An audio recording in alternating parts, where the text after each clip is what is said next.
commune pour 250 milliards au lieu ma koy taylay bitim réew dinaa ko defal sama bopp. dinaa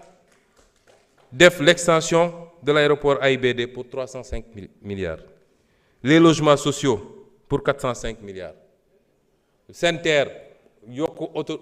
autorail bi yóbbu ko ba Thiès dinaa ko def ci loo xam ne du weesu 400 milliards. waaye mun naa def lenn ci loolu def benn projet boo xam ne c'est le projet le plus structurant mooy Yaakaar Teranga ma defal ko sama bopp. J'ai besoin de 4500 milliards je fais Yaakaar Teranga on donnera l'énergie à 60 francs le kilowattheure aux Sénégalais et aux industriels. Imaginez l'impact de ces projets-là sur la société.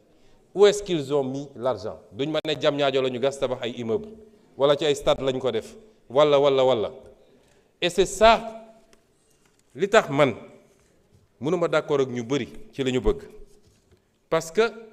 lii wax nañ ko Sénégalais ñu ngi leen ko wax saa su ne te teewul malgré tout on a fait des efforts mais balaa may ñëw ci loolu cette dette elle est odieuse dafa am lu ñuy wax la dette odieuse parce qu'elle a été contractée en tout cas pour une partie les 7600 milliards ils ont été contractés sur le dos des Sénégalais sans que Assemblée nationale valide ko sans que mu jaar par les circuits. C'est une responsabilité extraordinaire mais ñun bu ñu bëggee changer réew mi bu ñu bëggee demander aux Sénégalais ñu def ay sacrifices la question c'est pourquoi les étudiants patienteraient, pourquoi les commerçants, les syndicats, etc. bu dee ñun lii lépp am na ba pare ñu ko def ne fi fang dara fekku leen fi kuñ ci jàpp sax ñi ngi pexe nuñ koy génne kuñ ci jàpp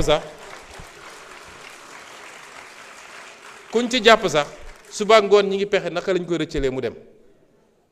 dossiers yi yëpp ngeen dégg amuñu ma man daan ko wax de awma ci benn yaakaar boo moytul France lay mujje xam ngeen ndax lan te loolu moo tax nag problème am parce que amoon na fi première alternance am fi deuxième alternance ñu ne CREI traque des biens fan la mujje fenn te pourtant et c'est le lieu de féliciter les corps de contrôle de ce pays, l'IGE, la Cour des comptes, la CENTIF, qui font un travail extraordinaire, documenté, très précis. Mais su ma waxee ñu ne day critiquer du ma dugg ci ñenn du ma tudd ñenn ñi mais dossier bu dem ñu yàq ko 2 ans mënuñu génne benn dossier te yàlla xam na ni dossier fort yenu la loolu mooy problème Sénégal et c'est pourquoi les Sénégalais n'accepteront pas de patienter am na lu ci suñu part de responsabilité parce que ñun ñoo war a mettre les gens qu'il faut là où il faut ñu def le travail qu'il faut c'est à nous de le faire et cette dette elle est odieuse parce qu'elle a été conclue sans l'approbation des Sénégalais à travers les instances qu'ils ont désignées ñi def responsabilité chaîne bi dafa bëgg ba ci Cour suprême sur la dette extérieure c'est la Cour suprême moom mooy génne benn lettre d'habilitation ne bu ko bailleurs yi wala ministère des finances saisiré moom moo naan on a regardé mais cette opération est conforme à la loi mais la première loi en matière de finance c'est la loi de finances xanaa kay nga dem xool est-ce que ça c'est inscrit au niveau de la loi de finances est-ce que c'est des crédits qui sont inscrits toute la chaîne de responsabilité elle est là 7700 milliards ñu bëgg ko bàyyi mu demee noonu et ça buñ ko réglé wul notre responsabilité sera engagée et c'est pourquoi moi malgré cette situation je rends hommage au ministre des Finances et à toute son équipe au ministre de l'économie wallaay xamuleen nit ñi li ñuy daj pour cette gestion active de la dette ànd nañ fu bëri tukki dem di waxtaan di lijjanti wax na tous les mécanismes qu'on a mis en place ba ci le plan de redressement économique et social qu'il a oublié de citer qui est un instrument important nous demandons aux Sénégalais des sacrifices même si nous ciblons des secteurs à taxer qui n'impactent pas sur les besoins de première nécessité des Sénégalais mais nous demandons aux Sénégalais des sacrifices et c'est pourquoi il est impératif que loolu yëpp am et je disais tout à l'heure que malgré toute cette situation nous avons fait des efforts wax nañu fii léegi les baisses de l'huile de palme raffinée 100 francs par litre. Sucre cristallisé, 75 francs. Farine, 4000 francs par sac. Pain, ciment, riz, le riz brisé, le supercarburant, le gasoil, l'électricité. Tout ça, malgré cette situation, parce que yërmande gi ñu am ci askan wi moo tax ñu def ko. Mais loolu dafa ànd ak ñaar benn bi mooy il faut que les comptes soient rendus. waxoon naa ko le 8 mai ci daje bi ñu amoon ne si on ne fait pas le travail pour que les responsables rendent compte man mënuma taxaw ci ganamu Sénégalais di leen demander des sacrifices mënuma ko te suñ ko deful it la woon fa woon rek tôt ou tard dina amaat te dina amaat ci suñu régime bi parce que du soxor du règlement de compte waaye man mii lañ ma dénk ma gérer ko dinaa ci rendre compte devant les Sénégalais bu ma ci jëlee lu ma moomul dañ ma war a teg yoon loolu la ñuy defaree réew et c'est pourquoi boobu mooy premier élément bi. Deuxième élément bi mooy sénégalais yi xam ni richesse bu ñuy séddale moo fi amagul. wax nañu léegi ay syndicats wax nañ ku nekk di réclamer lan ngay réclamer yow tu as un budget des recettes de 6 000 milliards tu payes des dettes de 5 000 milliards ñuy kurti sa gap di ko essayer nga ne yow léegi coûte que coûte tey malgré les efforts parce que bi ñu toogee léegi bëri na loo xam ne 12 ans syndicats yi nga koy daw mënuñu ko am dañoo toog rek signé ko malgré la situation du pays loo signé nag ñu ubbil la buntu bu bees léegi sax dégg naa ñu naan les revendications émergentes lan mooy revendication émergente loo signé tey ñu ubbi beneen il faut que ñu am un consensus dans ce pays-là ci fi ñu bëgg a jëm c'était ça l'objectif du pacte. Il ne faut pas qu'on pousse l'État à bout,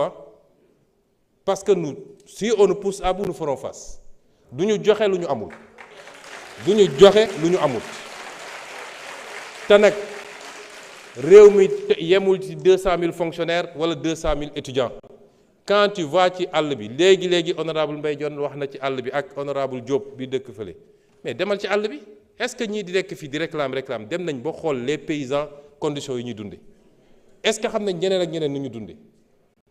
bëgg chaque jour nga réclamer benn prime bu bees ça ne peut pas se faire et ça ne se fera pas je le dis ici. nañu takk suñu ndigg ñu liggéey ñu construire ñu bâtir la richesse d'abord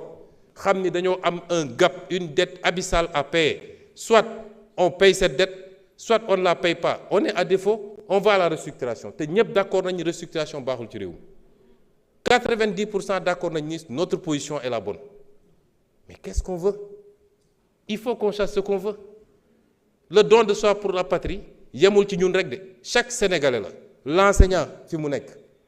le professeur l'étudiant le transporteur kenn ku ne da nga war a xam ni man yàgg naa ko wax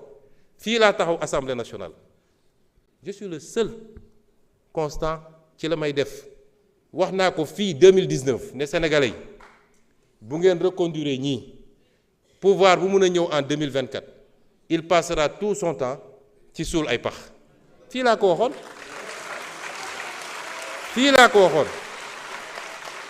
tey ñu toll ci suul pax nag foofu la ñu toll ñun ñëpp ku nekk na jël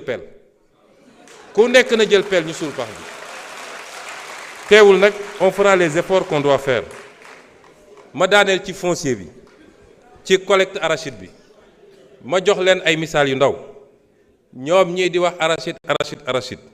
2022 2021 67 000 tonnes la ko Sonac ko collecté 2022 129 000 tonnes 2023 22 000 tonnes 2024 12 000 tonnes 2025 ñun suñu premier collecte 155 000 tonnes 10 fois plus que ñoom seen collecte et cette année on est déjà à 190 000 tonnes 190 000 tonnes te campagne bi jeexagul c'est vrai vers le nord jeex na presque vers le centre mi ngi waaj a jeex dégg naa la complainte des gens du sud département de Vélingara Bignona ak ñoom seen les 2 mois à venir Sonacos foofu lay déployer wu dinañu jënd li ñu mën a jënd yépp ça n'a pas été facile mais on est en train de faire des efforts extraordinaires lu bokkul ak jiw bi lu bokkul ak engrais bi lu bokkul ak yeneen yi ñu def yépp ñu ngi def des efforts extraordinaires tey relancé nañu toutes les lignes de production ñun bi ñuy egsi seen usines yépp a taxawoon depuis 2 ans La première année, le DG de la Sonacos a relancé toutes les usines. Et cette année, nous allons renouveler les lignes de production à neuf pour Kaolack et pour Ziguinchor. Et nous allons relancer la production à Diourbel. Merci. Il reste 2 minutes. Nous allons cette fois-ci.